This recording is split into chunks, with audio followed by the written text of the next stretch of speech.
What's up, y'all? This is Henny. It's Friday. You know the routine. Do it. The other day, I was pretty proud of myself. I ain't gonna lie. When you bring the representatives from all three performing rights organizations into the same space to talk to each other with your boy, felt like I did something for the team. Did something for y'all. It's like bringing McDonald's, Burger King, and Wendy's all together to talk burgers. I did that. And we had another great conversation about performing rights organizations, publishing, your royalties, and really how to get your business set up, because you know this is a business. Don't ever get it twisted. I ain't got to tell y'all that it's long as hell. Y'all know that. We had a good time talking shit. Y'all know what to do. We getting straight to it. PROs, Performing Rights Organizations. Let's go. Well, all right. Y'all didn't think this shit could happen, but it happened tonight. I am here with all the performing rights organizations in Atlanta. I got Ascap to my left, BMI to my near right, and Sesac to my far right, along with my nigga BD. God damn it, we here to talk about performing rights organizations, what y'all need to do to get your business in order, and the difference between a PRO and a damn publishing. Y'all know what I'm talking about. Thank you. Appreciate it. We over here at Orange. I want to say thank you to all my brothers for coming out, because I know that people are going to be like, damn, he got all of them here at the same time. We're doing it for y'all. We're doing it for the songwriters, the youth, the producers, the youth, those who don't know anything about performing rights organizations, publishing, performance royalties, sync royalties. We want to get into a good discussion and then talk some shit while we doing it. Is that all right? To my right, I got my man Greg Smith, Mitch Martin, and my man Jason Reddick. And then, of course, y'all know BD, and we here live at Orange Beach right here in Atlanta. What's up, y'all? What's going on? Oh, man. Chilling. So, first of all, I wanna have a little bit of introductory situation so people know who y'all are, where y'all came from, and how long y'all, been affiliated with your organization. Let's start with you, Jason. Jason Reddick. My background is radio and lifestyle marketing. Yeah. I've been with Ascap for 45 days. It's all good. It's all good. 45 days. Yes, Very sir. exciting with 45 days. Nice. Mitch. Martin. My background is A&R. I've been with BMI for a month and a week. Okay. Day-wise, I don't know exactly, but a month and a week. Yeah. Greg. My background is in music, Yeah. and I've been with Sesac for 4 years, July 7th. Vet now. Wow. 4 years, July 7th. Yes, sir. Yes, sir. Now, before you were doing BMI, where were you at? I was, for 9 years, I worked as the head of A&R for Janelle and the Wonderland label. Right. So Yes, sir. every project from the indie first EP she put out, which I A&R co-executive produced, helped mix and master all the way up to the Wonderland compilation with the hit Classic Man on it. Yeah. All that I A&R, and so making sure projects get done, come out, Okay. make sure they sound good, and yeah. Well, there it is, man. We got Sesac, ASCAP, BMI, all at the round table. And the first thing I want to explain to those who really don't understand is what is a performance rights organization. Performance rights organization. Greg, since you are the leader of years at the table, can you give us your definition of a performance rights organization? Definitely. Performance Rights Organization is a company that handles the performance, specifically the performance royalties of your works. Basically anything outside of a church performance, a strip club performance, or an outside venue that's not considered as a festival is considered as forms of compensation for performance rights. So you're looking at radio, TV, film, live performances, basically, and that's the gist of it. And what we do, which we all do the same thing in the same capacity, we just go and retrieve the monies for the songwriters and for the producers. Boom. So, to all of y'all who do not have a performance rights organization that you're affiliated with, you got to understand, as a producer, as a songwriter, your goal as the start of your business is not only setting up a business for yourself, but number two, being affiliated with one of these three so that if anything starts to pop off, whether it's streaming, whether it's a song on a mixtape, whether it's your young homie, and he's starting getting it played in the local stations, and they might go, get something that pops regionally or something like that, or you might get your first placement. If you're not affiliated with any of these three, you will not see a check for anything that's being played. We're good, thank you. I don't want to go competitive yet. You feel me? Like, I wanted to talk about like what it is that each are, and the background around each of them, because we need to have a little bit of history as well as why you know what I mean? If you're in Atlanta, you should know that these three guys are the guys that you need to holler at immediately. At least say what's up to, give them a call, see, say what's up. But Ascap, talk to him. So Ascap is an organization. Our primary focus is the producer, songwriter, artist. We're run by actual songwriters, publishers, and artists. So for us, we are pro writers. We're pro for you guys. We work hard for you guys because we're run by you guys. So we understand what it's like to stay in the studio all night, write a song, produce a record, get a hit. Because when you think about it, we all work in the music business. And the music business is really the impossible business. It's the one business that you always hear no, and then all of a sudden you get that one yes and it changes your life. And so that's what we do at Ascap. We really work for you in the impossible business to get that one yes you need to lead to more yeses for your career. Boom. Mitch, BMI, talk to him. The history. BMI? Broadcast Music Incorporated. BMI was actually the first PRO to represent what's considered to be race music. So, blues, jazz. When those artists in the mid 20th century couldn't get representation, BMI really made a name for themselves by being the one that would represent them.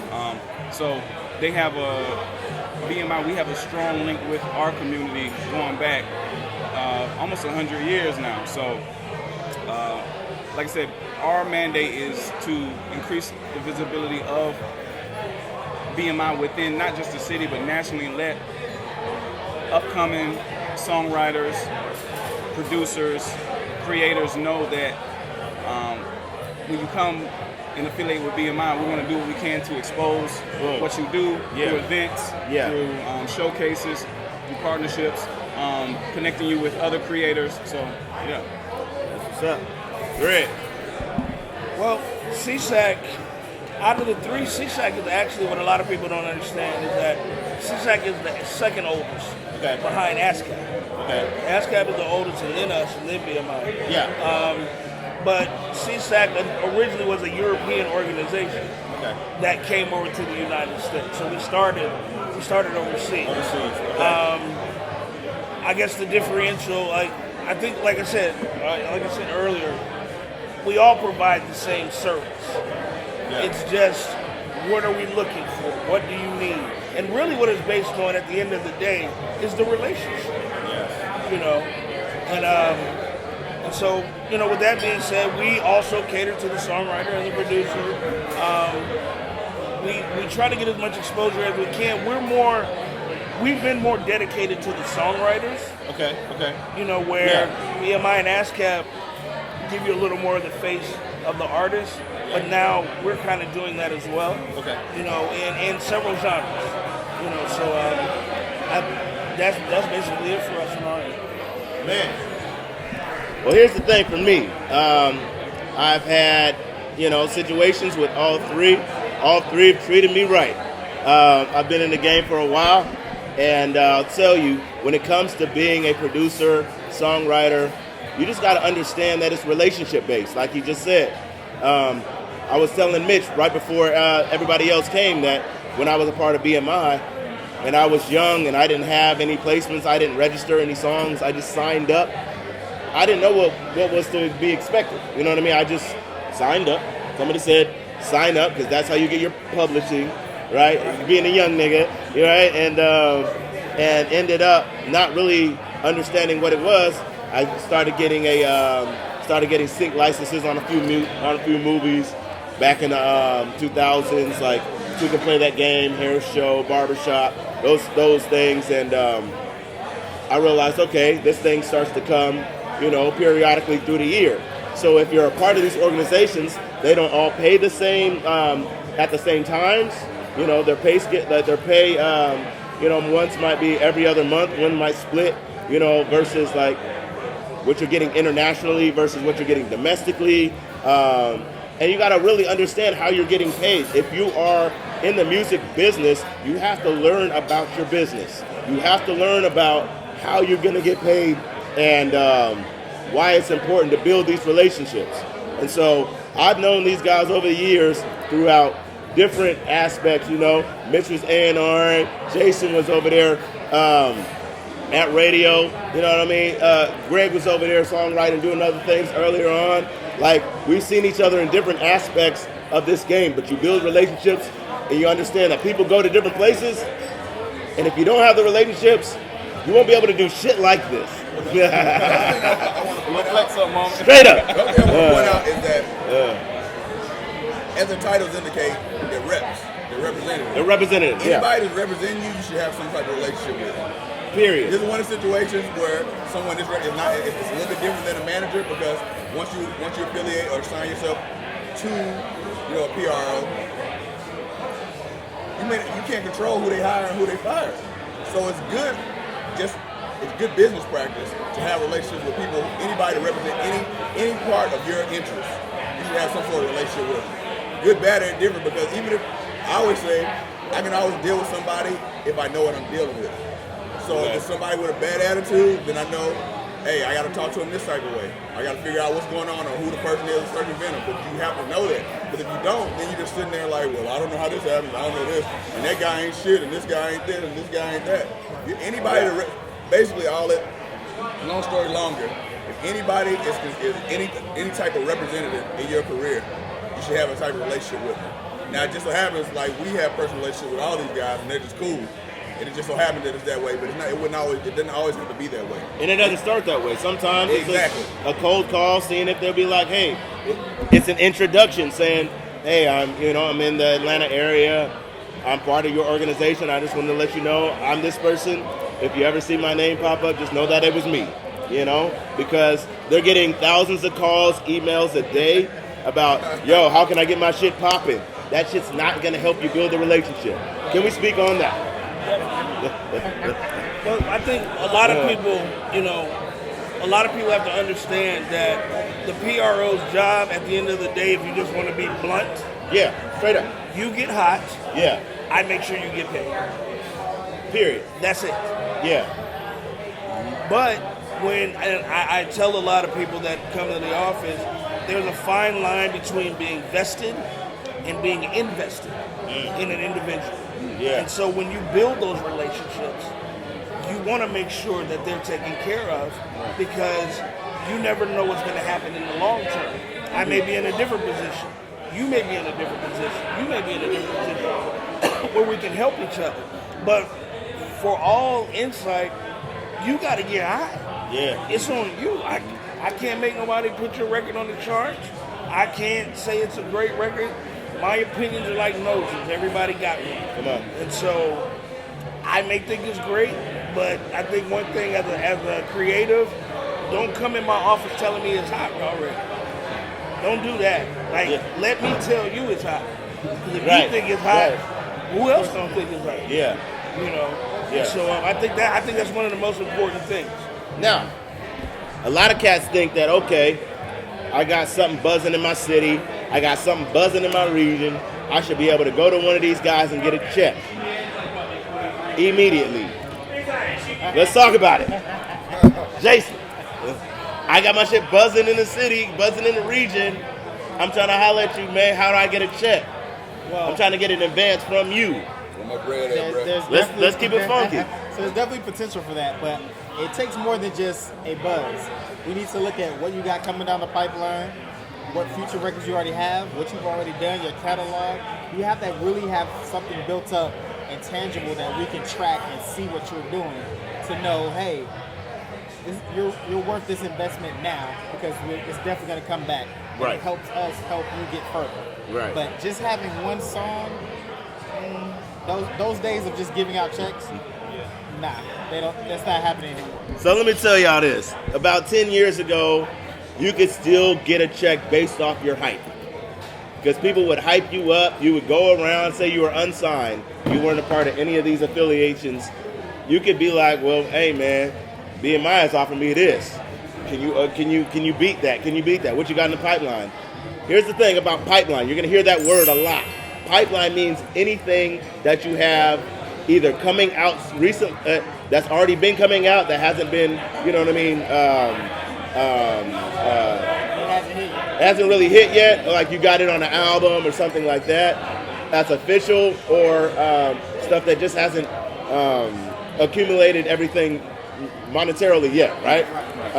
And so you have to have pipeline for it to be worth something, because now everything is so digitized that we can count every stream, every spin, you know what I mean, every download.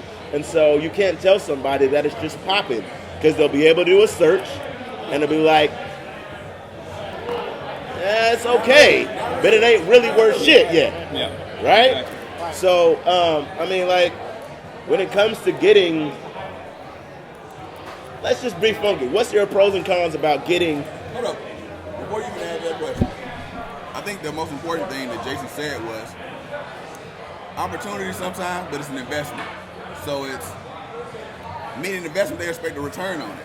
You have to realize in order to get something, you have to give something. Yeah. So they're expecting, like, if you're expecting a check, you should know what you're prepared or what you're going to be given. Like, have something to give. Otherwise, you're looking stupid. Yeah. Like, you're looking stupid. Like, if you try to come to somebody, there's no such thing as a free lunch. That applies right here. That's what the example or that cliche is for. Yeah. In situations like this, like, you come and give me a check, I got one record buzzing. Okay, so how do we make it back? You don't have anything else? Straight up. Investment is the key word. Piggyback on what Jason's saying, these days, everything's quantifiable. We're going strictly off of numbers, things we can look at, things we can quantify. If you're already an affiliate, we're looking at what you've earned in past quarters. All those things play into the decision as to whether you get an advance or not. It's not a feeling. It's not just an intangible thing like that. I mean, and it could still happen, but those things are, that's few and far between these days, and you got to really, really sell it.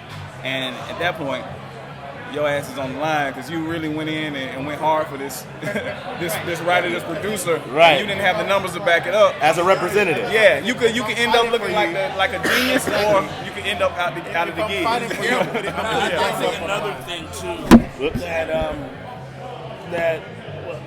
that Sesac looks for.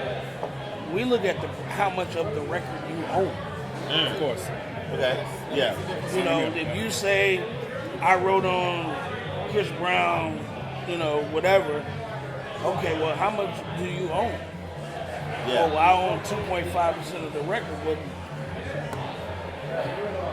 What am I gonna do with it? You know what I'm saying? It's like, and like I said, what we're looking at charting and we're looking at radio play. Those are the two major ways that these guys make the money. Right. And so, if you own 2.5% and you're not even charting, or you're on the right side of Billboard, it's a lost cause. Yeah. And so you have to be mindful of that. But like Jason said, and also Mitch, like those days of getting that check, because we all know, but this was before my time, was that Sesac was notorious for giving a check. Right. Everybody's like, oh man, come to Sesac, they're gonna give you a check. But they stopped doing that like 4 or 5 years ago. Because it became, everything easily when streaming and downloads became the number one focus on how music is out there, it's so easily, the database is so easily figured out, right? So what would be good business practices for songwriters and producers when they're in the studio? Because, we're talking about how much are you a part of each record, right? What percentage are you a part of that record? A lot of people don't realize that if you look at a song as a pie, a piece of pie, a circle, right? You have 50% that goes to the writer and 50% that goes to the composer. Composer meaning the producer. Sometimes it works in the tandem with the writing, depending on what genre. But usually if you're in the urban music space, 50% is going to go to the producer and the composer. The other 50% is going to go to the songwriters that's part of the record. Now, that does not count if you sampled on anything, if you replayed a song that you heard from this part, or you took a melody from this record, this part of a song. People have to realize that every time you take a part of that, it takes a piece out of your side of the pie, right? And so what is good business practice when you're in the studio, you're working with artists, you're working with songwriters, and it's the end of the night and you guys have completed a record or completed a couple songs? Split sheets, right? Now define split sheets. Split sheets. That's when you go in and you say, okay, this person owns 25% of the song, this person owns 10%, and it's actually broken down on the sheet so that we can see it, a manager can see it, a lawyer can see it. Everybody's understood and it's written down on paper form that we understand, okay, these people own this percent of each song, of the song. Right. It's essentially a contract between the creators of the song saying we're all in agreement that this person contributed this much to this song, this person contributed this much, this person contributed this much, and owns this particular share of the song. And so, and that's everything when you move forward with the usage of the song, from your royalties to your syncs, all this plays a part in what you end up, and advances everything. Right. It's a producer and a songwriter's 401k at the end of the day. There you go. Yeah. That's the paperwork keeps everybody honest. Yeah. Right. Right. And we I think we've all had a time or two where people tend to get musical amnesia. If you don't do it at the time, and the record pops, and then you like, wait a minute, this record I did X amount XYZ on here, and I'm not even on the split sheet. Oh, bro. What does that mean? And then it's your word against theirs. So here's the problem sometimes with where we're at in urban music. You're a producer, you made 25 beats this week. You got an opportunity to go to the studio. They say, oh man, play the beats. You play the beats. They say, okay, leave 5, 9, 13, 15, and 17. They're like, okay, little homie, we'll see you later. Because you haven't reached enough clearance to stay in the studio with said artist. You got to understand, you still got to earn your stripes in this game. Now, when it comes to split sheets, you don't know what the fuck is going on because you don't know what they cut. You don't know what songs with sticks or they're going to put on a mixtape or whatever. And it's tough for you. And so you have to realize that, okay, if I gave them those 4 or 5 beats, I need to make sure that I remember that I gave them those beats and I gave it to whoever. Stay in contact with whoever's manager or whatever, because the question for all y'all right now is, okay, number 17 got put on the album. They didn't call me about it. It just went on the album. Now it's out there on iTunes on the album. My credits aren't right. My publishing ain't right. My it's not set up right with my PRO. What do I do? 636. Talk about it.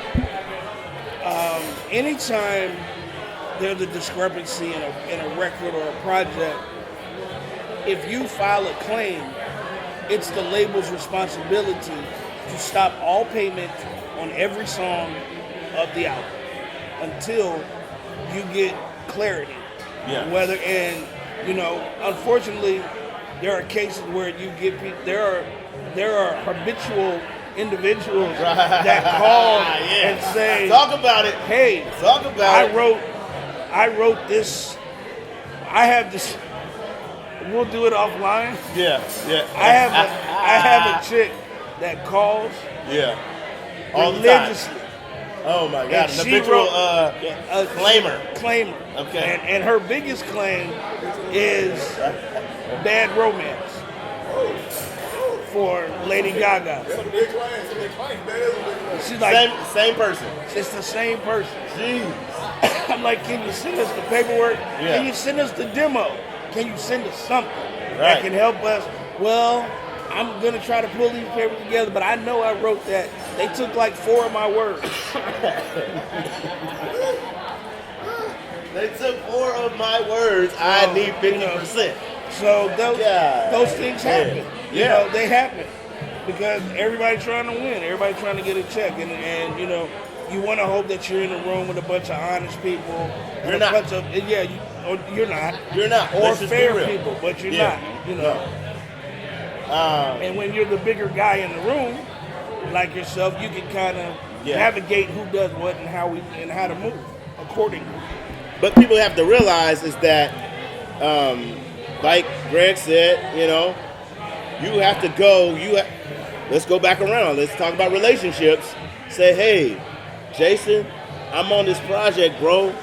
I produced this beat. I went to the studio and I sent them beats, and now that shit is on the album. They ain't got my credits right. They ain't got whatever. You can start there with your PRO to at least start a process of a claim or try to get your version registered first with your splits.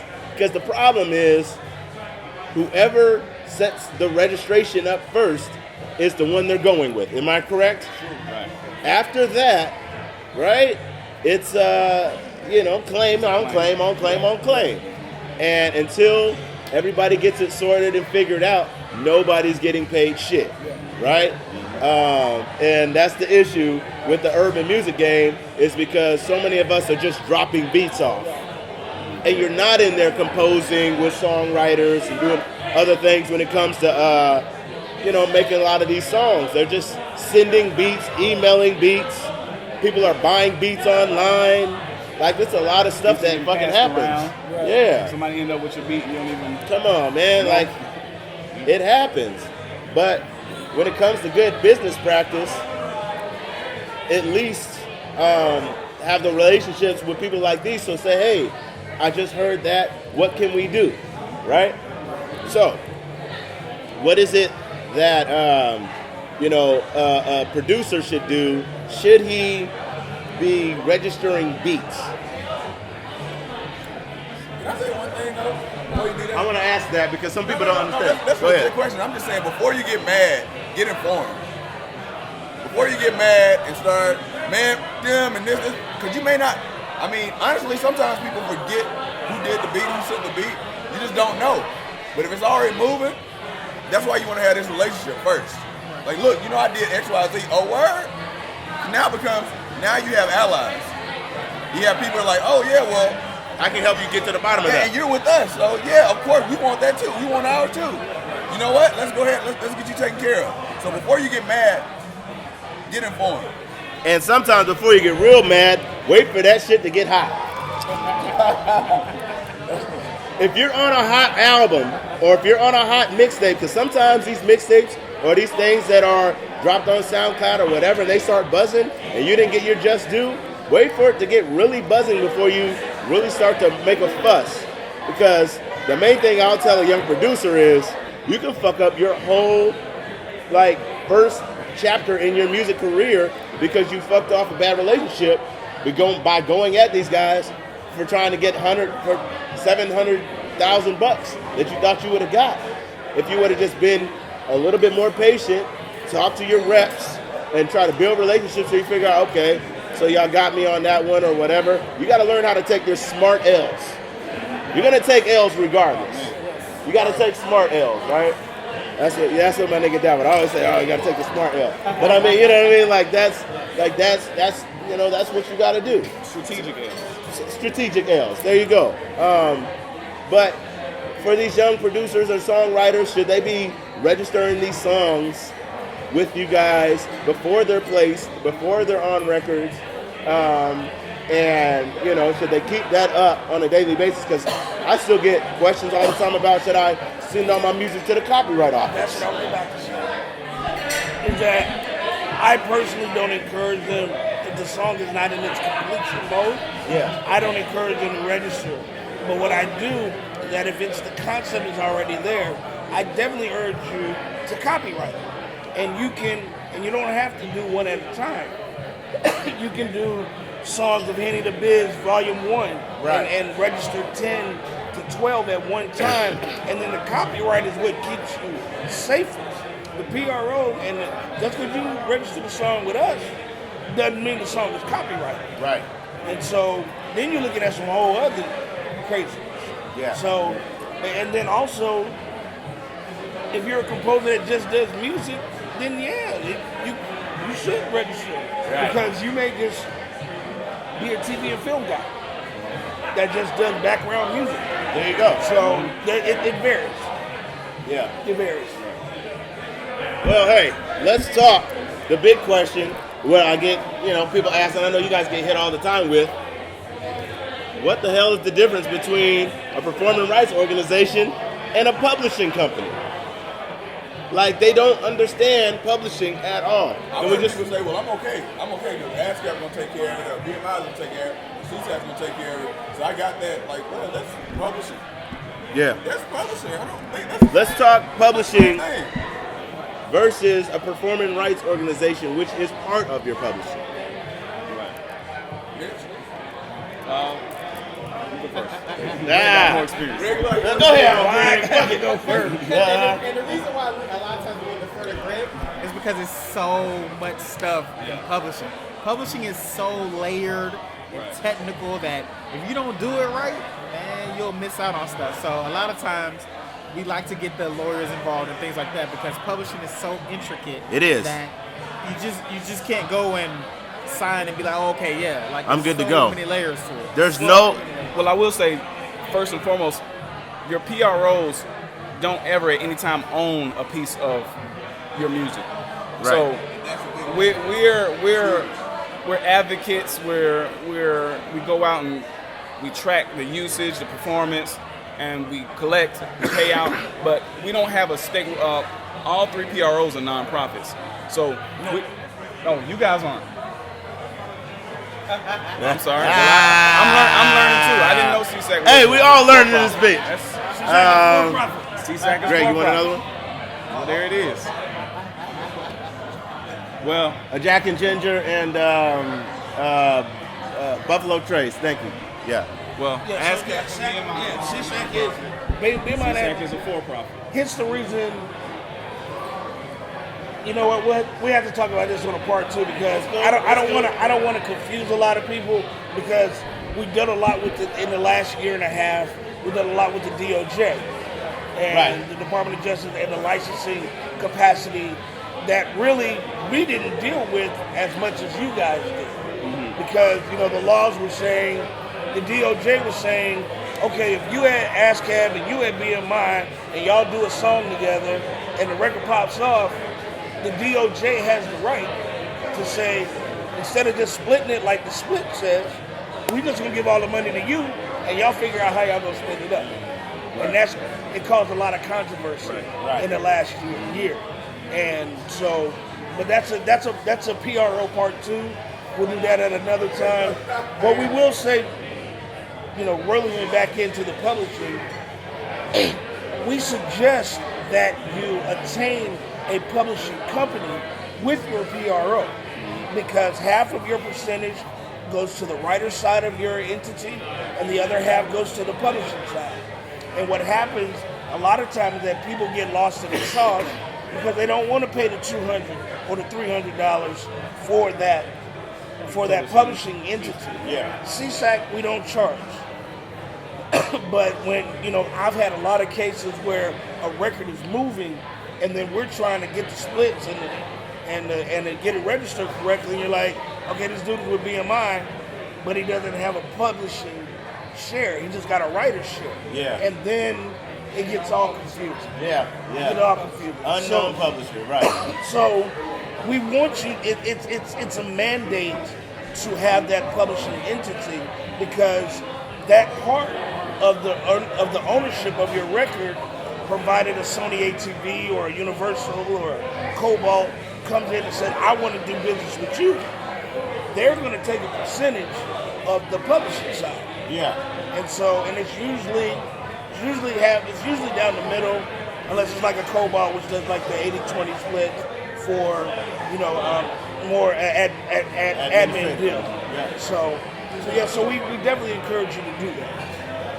So, just to piggyback what Greg was saying, it's like you have performance royalties that you get paid from these three, right? But you also have your mechanical royalties, your sync royalties, and you have to understand that you are a business, but you are also an artist. So if you think of it, your business has to get paid, and you have to get paid. And your business is called your publishing. You are called as a writer, a songwriter, an artist, you could say. And so when you look at your splits, and this is where it gets very confusing for a lot of people, is because you get paid and your company gets paid, but they split it in half, right? Right. Now, your company can be published by another publishing company to help get that money internationally, domestically, all around. They're the ones who are going to help get that money, bring it, and put it in your company's pot, which you are a part of. And I know it's confusing, but that's why you have to do your research on music publishing. If you're a songwriter, if you're a producer, if you're an artist, even if you're in TV and film, you got to understand that these are so many different ways that you get paid. Because if you're not informed, like he said, if you don't inform yourself on your business, you'll end up signing off that right, your company right, to somebody else, and you're just getting half of your pie. And you will end up being like, where's my paper at? What's that? That Jack and Junior? We doing it. It's all good. You will end up getting fucked, period. There's a lot of people who know the game a lot more than you who are willing to say, hey man, I will give you a little chump change and I will make sure that you are straight. Stop blaming it and putting all the weight on your PROs. It ain't these brothers' fault if you sign your rights away. It ain't their fault. Where they send the money to. It's not their fault. They just doing what you have on paper. It's the way your business is set up. Like that's what their job is. So it ain't their fault. And at some point, you got to take your craft serious. Like, if you want to be serious and be in this business, invest in yourself. So if it costs you $50 or $200 or $1,500 to get your publishing right, do that. Save up. At the end of the day, you could have potentially lost $100,000 just because you didn't pay $20 or $50 or $100. Whose fault is that? Yeah. Exactly. So invest in yourself. At some point, you got to think, okay, I want other people to believe in me, but do I believe in myself enough to spend the money on myself? Yeah. Am I going to say, you know what, I'm not going to buy the newest J's, or I'm not going to go and eat the most expensive dinner or go out tonight, because I'm going to save my money and invest in my business. And at some point, you can't come in to me and say, okay, well, I didn't invest in myself, but I need you to go help me find out. Well, it's like, well, if you didn't invest in yourself, why are you coming to me for a check if you won't even invest in yourself? That doesn't make sense to me. Yeah, to piggyback on that, you got to look at these administrative investments the same way you look at the way your investment in that new laptop you're buying, or that new MIDI keyboard, or that studio time you're paying for. It's holistic. So all of it is part of your craft. It's not as fun. It's not as fun as the new laptop you got your Fruity Loops or your Logic or your Ableton on, but it's just as important, if not more important. Straight up. So the investment is holistic, not just on the fun shit. I forgot to say something at the beginning. Yeah. And you brought it up, so I wanted to reel back. Let's reel back. When you talked about the performance royalties in contrast to the mechanical royalties. Yeah. And the licensing. Sesac now is considered as the only MRO instead of a PRO. Speak on that. So the MRO is the Music Rights Organization in contrast to performance. In the last 18 months, we acquired both Harry Fox Agency and Rumblefish. Yeah. And so we do licensing, we do mechanical royalties, as well as the performance royalties. And because we purchased it, if other PROs have to use it, they just use it through us. So Right. So now we're considered as the MRO. Like, we're pretty much the amenities of the label outside of just selling the record. Ooh. Yeah. So when you said it, I'm like, I can get forgot. a full publishing deal from Sesac. What you're saying at this You point? can't do it full publishing.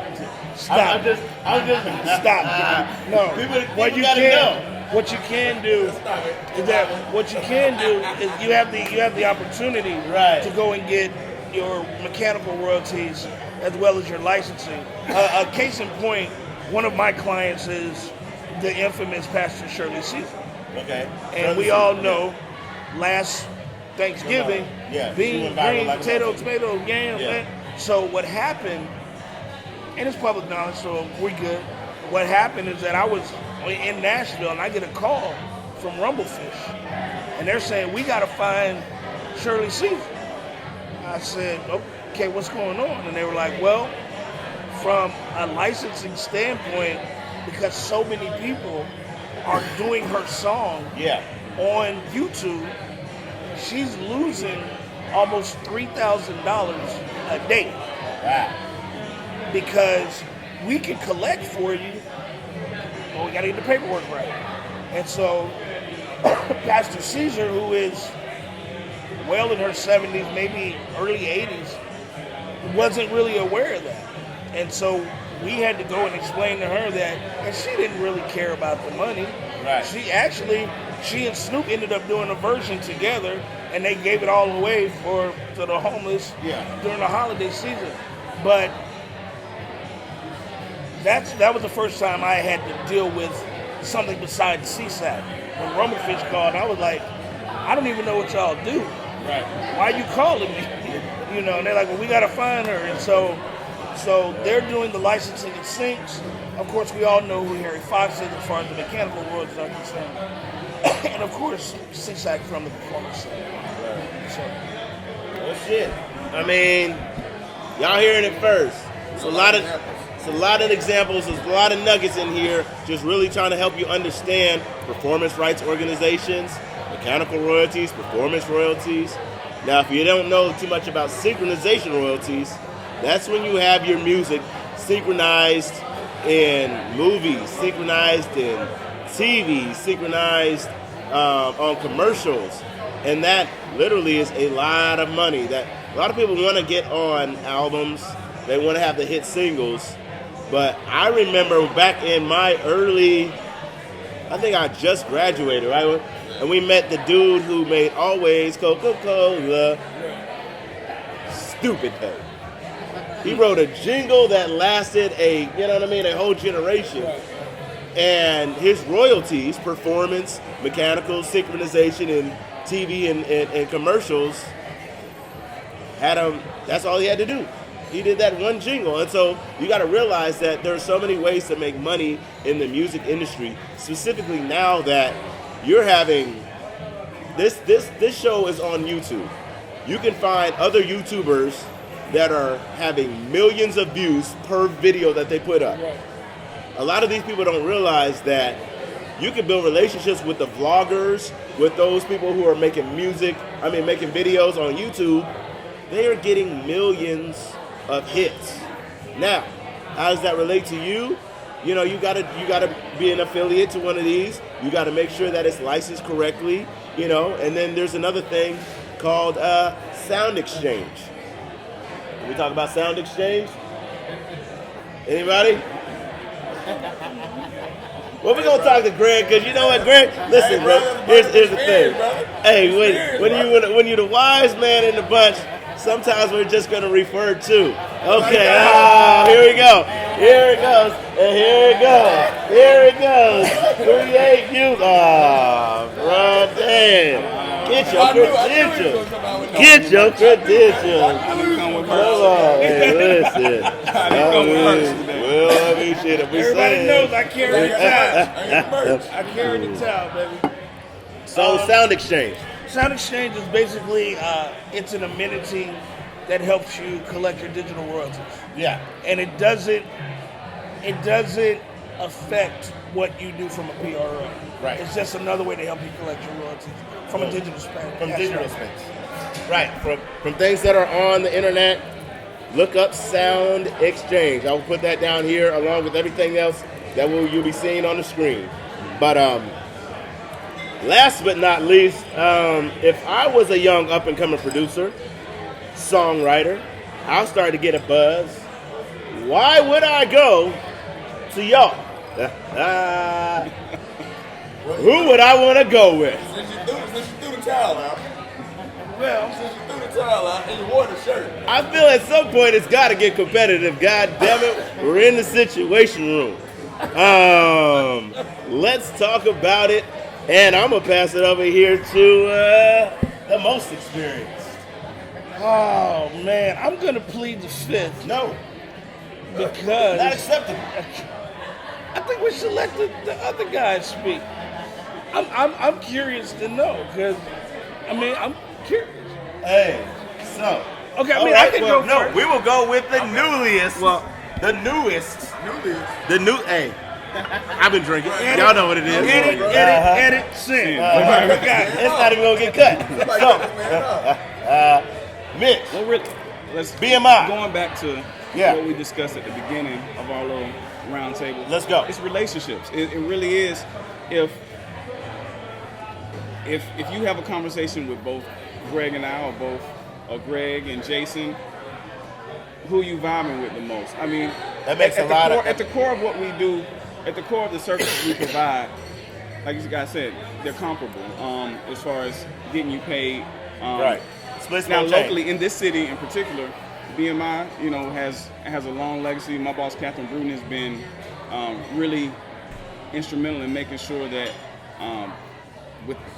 BMI is connected with the larger music community Okay. for the better part of 20 years. Yeah. Building those relationships, whether it be with venues, studios, a lot of legacy acts, new up and coming. It really is about who do you feel you vibe with? Who that line of communication? Who communicates in the way you like to communicate? Yeah. Our jobs really are to be, in our particular departments, are to be ambassadors for the companies. Yeah. These are large companies, so there are departments that we have IT and accounting and Oh, yeah. distributions, and we have, like I said, various departments that deal with different things. But our jobs are to be ambassadors and a link between the creative community and the PROs. So if you meet me, if I approach you, you approach me, and we vibe, and you say, "Hey man, I like you. I want to come over to BMI. I'm not affiliated." Then we can talk. But at the core of what we provide, the services are comparable. Yeah. Boom. BMI. Ascap. Jason. That's very true. But from a technical standpoint, Ascap. Okay. Because we are run by publishers and composers and writers. Yeah. We have a better sense sometimes of how you guys feel. So that's why with us, you only have to sign a 1-year term. You're not locked in for multiple years. Damn. We did not talk about terms. If you Okay. feel like Oh. we're not the best, even though we would provide that for you, If you stay with us. Come on. So, Okay.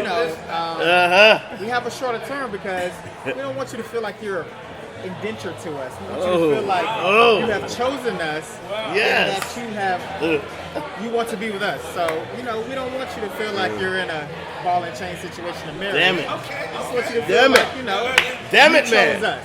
Okay, but what I would say is hand the mic over here. Okay. And then I would say, the best analogy to use would be hamburger chains. You have McDonald's, you have Burger King, and you have Wendy's. Okay. Sesac has fewer locations, smaller numbers. Yeah. We get you what you want, Okay. and we serve it fresh to order. Press the order. Okay. So, the thing is, at the end of the day, they all are about the relationship. Yes. But everybody knows in order to be with Sesac, you got to be invited. Yeah. So if we have a longer term, it's only because it took you a challenge to get to us. because everybody can't be part of the cool kids. But So y'all the cool kids. I mean, shit. That's how I heard it. What are we saying right now? So, but really, at the end of the day, this is in jest, a little seriousness to it. But at the end of the day, it's. I can't say that we could have done this a few years ago. No. All of these people at the same table. Right. You know, and it's good to see because I've had meetings and lunch with you. I've had meetings and lunch with you. Yeah. You know, and we've talked about these things and the concerns. It's less, in my opinion. And if you don't like it, then, you know, can I just be honest? Yeah. Fuck you. If you don't like it, because the ultimate goal is to get the Atlanta music community back on board together. Yep. People tend to get nervous a lot and don't want to work together.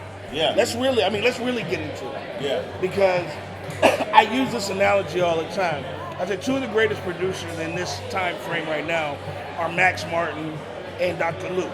Right. Because what they do is when Dr. Luke gets a project, he calls Max and says, I'm going to give you these 5 records, and I'm going to take these 6, and we're going to do this. And so when you do your next project, just give me the 5 back. And then all they doing is building.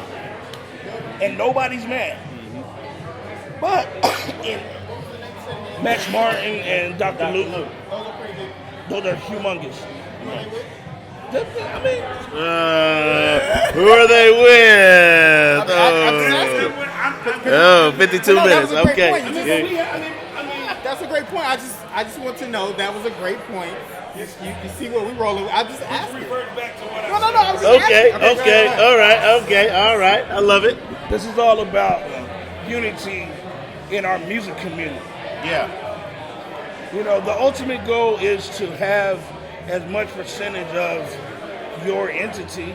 I'd rather see you work with a Brian Michael Cox or a Danger or a Rico Love, because the more percentage of record that we own, the more money you get. Because the more percentage of the record that the PRO owns, the better the outcome is. Right. Because we don't have to split it up with the other PROs. So, you know, that's the ultimate goal. But like I said, at the end of the day, it's all about great relationships. It's all about providing a service for these guys and letting them know that we're accessible to them.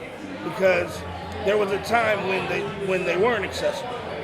And you want to be able to, you know, I want to be able to touch Mitch if I'm a BMI writer. Yeah. I want to be able to touch Jason and say, listen, man, I got an issue or a concern to get these things done. So, you know, with that being said, we playing to win, you know. Hey, man, listen, everybody's out here playing to win. Like I said, I've had relationships with these brothers for a few years, and I'm so thankful that y'all all came down and was able to talk shit and talk real for an hour. Before we finish, Let's go. Want to give any kind of insight as far as your experience with PROs? Yeah. Okay, yeah, let's do it. Publishing and somebody who's had hit records and a lot out there. Who you with now? Okay, hold up. Who's you with now? I mean, we can talk about it. Yeah, let's talk about it. I was just curious. I don't know. Full disclosure. I mean, I know. I don't know who he's with. So, listen, I've had experience And great with experience. all 3. Let's be honest. You can check my record. I've been with BMI, been with Ascap, and Sesac. The difference it was never anything about the money. The money came in different months. The money came in different time frames, whether it was when I was really, really hot, when I was simmering, when I was trying to bounce back, and when I'm hot again. The money will always be there. I've gotten advances. We've seen advances. And you got to understand, when me and Dow were in a partnership, we both were at different PROs just to see what it looked like. So I can purposely tell you, we were getting 25% of each side of the composer side, meaning 50% of the record was split in half, one going to one PRO, one going to the next. And, you know, one PRO might got it faster, but it always caught up. So it was never about the money. I'll tell you, everything has been about the relationships. And I'm so thankful to be able to have these guys come out and talk this with me, you know what I mean? Because if people don't realize like these relationships are everything, they are everything. Because it's not like they're going to get your shit popping or they're going to take you from A to Z. But they'll be able to say, yo, my man's over here working. You want to slide by? Or, hey, bro, there's an event going on over here. Here's the address. Or, man, come through over here. We vibing out, man. Just come have a drink with me. And he's with somebody that can elevate your game because you built that relationship. And it doesn't happen over time. It doesn't happen. It might not happen when you're ice cold or when you're new. But you got to figure out ways to understand that these relationships, whether you're in a small community and you're around good talent and you just need to build your relationships with that, you got to work on building relationships, period. So I will say that every situation that I've been in PRO has been good. The main thing is the relationships hadn't always been the best, or sometimes the relationships kind of dwindle. That's why you got to keep those intact, because sometimes people go off and do other things, and you got to realize that they can help you get into other situations. They can help you do other things. He's been in radio, he's been in this, he's been around doing this, management with this, A&R and this. Like, you don't know what that person is going to do next. So you always got to keep that relationship up. And when it comes to PROs, just make sure you have one, period. And I'll let you make the decision for yourself, because it is your decision. And like Mitch said, it is about who you vibe with, you know, because you always got to secure that vibe. Just saying. Any last words? Tell them where they can find you, where they can find Ascap, and yeah. Yeah, you can find me at all my social media, Jason Reddick _. That's Jason REDDICK _. Boom. We are at Ascap.com. I'm off Joseph D. Lowry. You can hit me on Instagram, email me, come through. Boom. My social, Instagram, Missile Martian. I'm going to spell it for you. MISSILE MARTIAN. That's at Missile Martian. BMI.com. If you want to go on and sign up, BMI.com/join. Do some research, check out who our affiliates are. There you go. And at the end of the day, FOUR _G as in Gregory, S as in Smith. You can also go to Sesac.com. We are also on Joseph E. Lowry Boulevard. And I think you see my office before you see his. Yeah. If you're coming from the hood, you'll see Ascap first. If you're coming from West Midtown, you'll see. Shows you how we're in the community.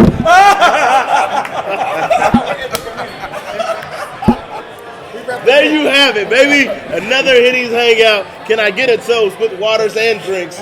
One time for the one time, two times for the grind. Thank you, brothers. Well, there it is there. Another Hangout giving you great information about how to turn your music into music business. That's what I'm here for every Friday. I am making sure that I give you the goods as much as I can get them to you as fast as I can when I can. That makes any sense to y'all out there. Hey, man, if you like this, give me that thumbs, give me that subscribes, all of that. You know we need it. We need the love. Show the love back. Hit the DMs, hit the comments. Let me know what y'all think and what you'd like us to talk about here at the Hangout. And, yeah, there's not too much more for me to say, but head 'em out!